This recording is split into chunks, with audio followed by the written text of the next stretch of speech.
Oh, yun yun. Mga player, lalaro na kayo?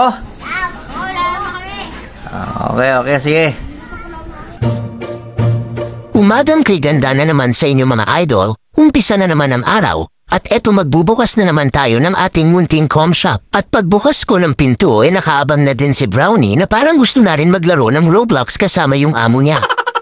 At dahil sa sobrang daming bata dito sa amin na gusto maglaro dito sa com shop, napagdesisyon na namin ni Commander na magdagdag ng unit kaso mamaliit lang talaga ang pwesto namin kaya babaklasin ko na lang ang aming munting tindahan para dito na lang ilagay ang 2 unit na ay dadagdag namin.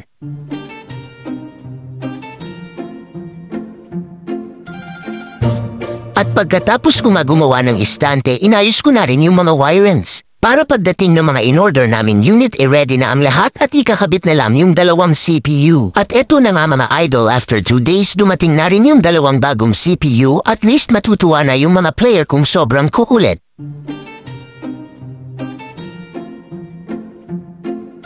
At syempre gumawa pa rin ako ng paraan para sa aking tindahan na magkaroon pa rin ng lagayan ang aking mga paninda. So yun na nga mga idol, maraming salamat sa panunood hanggang sa muli. Bye-bye!